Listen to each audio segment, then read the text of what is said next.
नमस्कार, सुस्वागतम, सत श्री अकाल। स्वागत है आपका आज के एक बिल्कुल नए सेगमेंट में। और आज मैं आपसे चर्चा करूंगा भारत में यूरोपीय कंपनियों के आगमन के बारे में। तो आज हम लोग इस बात को देखेंगे, इस टॉपिक को समझेंगे कि कैसे भारत में यूरोपीय कंपनियों का प्रवेश होता है।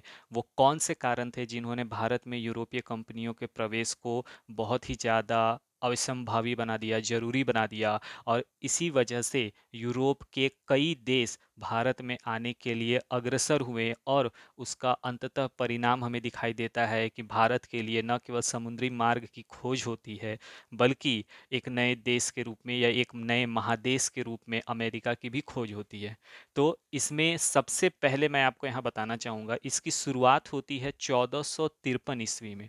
1453 ईस्वी में कस्तुनतुनिया, जो स्थल मार्ग से व्यापार का, भारत के साथ व्यापार में एक महत्वपूर्ण भूमिका निभाता था, उस पर तुर्कों का अधिकार हो जाता है। और तुर्कों के अधिकार के कारण सबसे बड़ी समस्या होती है कि जो भारत आने का मार्ग रहता है वह बाधित हो जाता है। और जैसा कि हम सभी जानते हैं कि यूरोप एक ऐसा देश है जहाँ पर ठंड बहुत अधिक होती है, और उस ठंड से बचने के लिए एकमात्र सामान या सामग्री जो उनके सर्वाइवल के लिए, उनकी जीविका के लिए अत्यधिक महत्वपूर्ण होती है, वो है मसाले।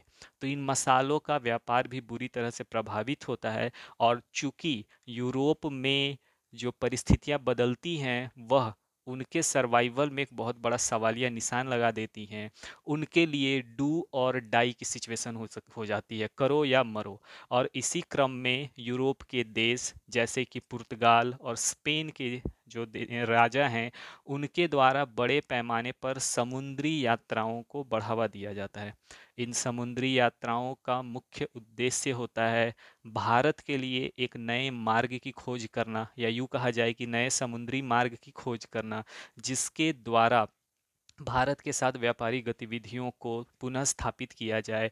और जो उनका निरंतर व्यापार होता था, मसालों का जो आवागमन होता था, जिसके द्वारा यूरोप में ठंड से बचने के लिए उन्हें जो सहायता मिलती थी, वह चालू हो सके, वह पुनः सही सुचारू रूप से चल सके। इसी क्रम में स्पेन के राजा के द्वारा, स्पेन के शासक के द्वारा कोलंबस को सहायता प्रदान की जाती है। वह ढूंढने निकलता है भारत को, और भारत की खोज करते हुए वह इत्तेफाक से 1494 ईस्वी में ढूंढ लेता है अमेरिका को। तो अमेरिका की खोज जो होती है वो कोलंबस के द्वारा की जाती है, जिसका मुख्य उद्देश्य रहता है भारत का समुद्री मार्ग ढूंढना, लेकिन वह ढूंढ अमेरिका को लेता है।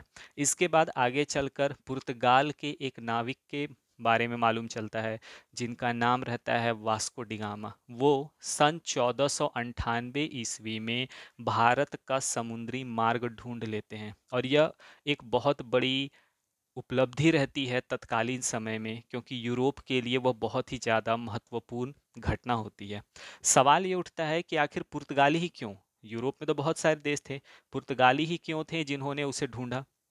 तो इसका एक बहुत बड़ा कारण बताया गया है कि पुर्तगाली पूरे यूरोप में समुद्री यात्राओं में और समुंदर के रास्ते किसी भी जगह, एक जगह से दूसरी जगह जाने में उन्हें महारत हासिल थी।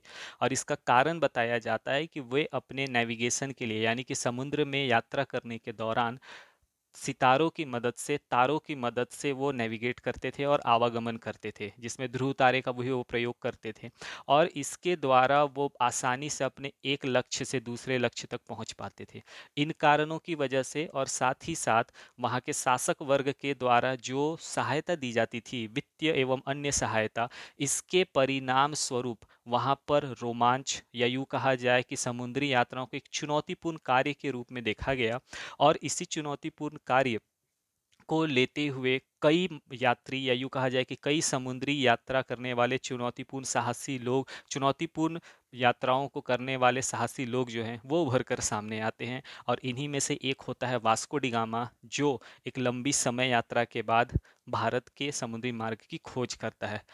और जब भारत में आता है तो उसके बाद फिर भारत में एक-एक करके कई व्यापारिक कंपनियां आती है। अब चूंकि यूरोप से ये लोग आ रहे थे, तो ऐसा तो है नहीं कि कोई एक व्यक्ति सीधा सुबह में उठे और अगले दिन या फिर एक समय के बाद वो भारत पहुंचे और बोले कि अब मैं भारत की रास्ता की खोज कर चुका हूं, और चलो अब आसानी से भारत में व्यापार किया जाए।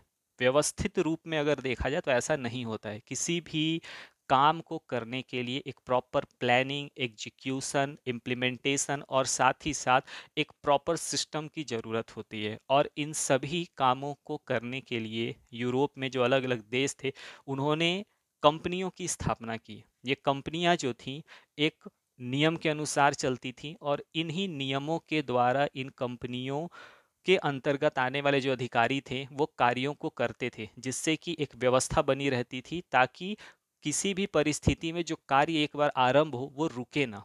और इसी क्रम में यूरोप में कई कंपनियों की स्थापना होती है। और भारत में जब वास्को डी गामा पहुंचता है तो वास्को डी गामा भी ऐसा नहीं था कि वो अपनी मर्जी से आता है, वह भी एक कंपनी के तहत ही आता है और भारत में आकर वो अपने व्यापारिक गतिविधियों को भी करता है। तो जब वास्को डी गामा भारत आता है तो वह जिस कंपनी के तहत आता है या जो कंपनी स्थापित होती है भारत का समुद्री मार्ग ढूंढने, और फिर वास्को डी गामा जिस कंपनी के तहत आता है, कार्य करता है, वो थी एस्तादो द इंडिया। मैं फिर से रिपीट कर रहा हूँ, ये क्वेश्चन एग्जाम में पूछे भी गए हैं अलग अलग कॉम्पिटिटिव एग्जाम में, जो सिविल सर्विसेज के एग्जामिनेशंस होते हैं उसमें। तो याद रखिएगा, पुर्तगालियों की जो कंपनी थी उसकी स्थापना होती है 1498 ईस्वी में और इस कंपनी का नाम होता है एस्तादो द इंडिया। इसके बाद आगे चलकर एक लंबे समय तक पुर्तगालियों की मोनोपोली रहती है, कोई उन्हें चुनौती नहीं दे पाता क्योंकि समुद्र की यात्राओं में और समुद्री व्यापार में उनका एकाधिपत्य रहता है। पुर्तगालियों के बाद आगे चलकर अंग्रेजों के द्वारा एक कंपनी बनाई जाती है जिसे हम ईस्ट इंडिया कंपनी के नाम से जानते हैं। इसकी स्थापना होती है 1600 ईस्वी में, लेकिन इस कंपनी का वास्तविक नाम ईस्ट इंडिया कंपनी नहीं होता है। इस कंपनी का वास्तविक नाम, कई बार लोग जो है इस नाम को लेकर अक्सर असमंजस में भी पड़ जाते हैं, तो मैं आपको यहाँ यह नाम आज बताना चाहूँगा। इस कंपनी का नाम था, अंग्रेजों की ईस्ट इंडिया कंपनी का नाम, the governor and company of merchants of London trading into the East Indies. मैं फिर से रिपीट कर रहा हूँ, the governor and company of merchants of London trading into the East Indies. इस कंपनी की शुरुआत करने वालों में जो शुरुआती लोग होते हैं या फाउंडर मेंबर्स आप कह सकते हैं, तो उसमें कुछ ऐसे लोग होते हैं जो अपने आप को मर्चेंट ऑफ एडवेंचर्स के नाम से पुकारते थे। इन्हीं के द्वारा यह प्रस्ताव रखा जाता है कि एक कंपनी बनाई जाए और भारत में व्यापारिक गतिविधियों को आगे बढ़ाया जाए। उसके बाद भारत में जो तीसरी कंपनी की स्थापना होती है भारत आने के लिए, व्यापारिक कंपनी, ये होती है डच ईस्ट इंडिया कंपनी की। तो जैसा कि आप यहाँ देख सकते हैं, Dutch east India company, Dutch east India की कंपनी की स्थापना होती है 1602 ईस्वी में। आगे चलकर फिर डेनिस कंपनी की स्थापना होती है, डेनिस ईस्ट इंडिया कंपनी की। इस कंपनी का की स्थापना होती है 1616 ईस्वी में और अंततः जो कंपनी स्थापित होती है वो होती है फ्रांस में, फ्रेंच ईस्ट इंडिया कंपनी, जिसे नाम दिया जाता है फ्रेंच ईस्ट इंडिया कंपनी। इसकी स्थापना होती है 1664 ईस्वी में और इसमें फ्रांस के जो लोग थे वहाँ पर भारत जब आते, मतलब कि आना तो नहीं चाहते थे, तो वहाँ के सरकार को इसमें इनिशिएटिव लेने पड़ते हैं और इसी के तहत वहाँ के प्रधानमंत्री कार्ल बर्क जो हैं वो महत्वपूर्ण भूमिका निभाते हैं और उनके प्रयासों से ही यह कंपनी खुलती है और आगे चलती है। यहाँ पर फ्रेंच ईस्ट इंडिया कंपनी थी और साथ ही साथ डेनिस ईस्ट इंडिया कंपनी थी। तो एस्तादो द इंडिया इस कंपनी का नाम था। पुर्तगालियों की जो कंपनी थी उसका नाम था एस्तादो द इंडिया। अंग्रेजों की जो कंपनी थी उसका नाम था the governor and company of merchants of trading of London, the governor and company of merchants of London trading into the East Indies.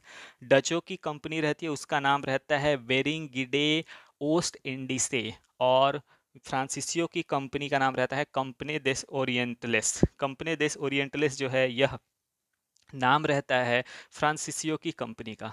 अब इन कंपनियों में एक मुद्दा ये भी आता है कि ये कंपनियां क्या ऐसे ही आ गई कि इनका कोई उद्देश्य रहता है। तो जब इनका उद्देश्य रहता है भारत से व्यापार करना और उस व्यापार में मुख्य इनका जो केंद्र बिंदु रहता है वह केंद्र बिंदु रहता है मसालों का व्यापार करना।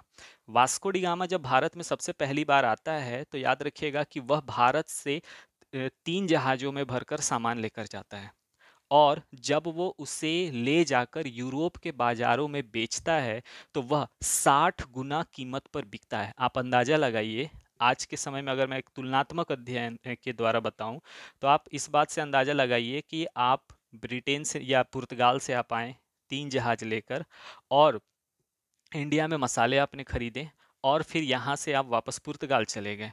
तो आपके पूरे यात्रा का खर्च अगर 1 करोड़ रुपए निकला पड़ा, लेकिन आप जो मसाले भरकर यहाँ से लेकर गए तो उससे आपको 60 करोड़ रुपए की कमाई हुई या मुनाफा हुआ।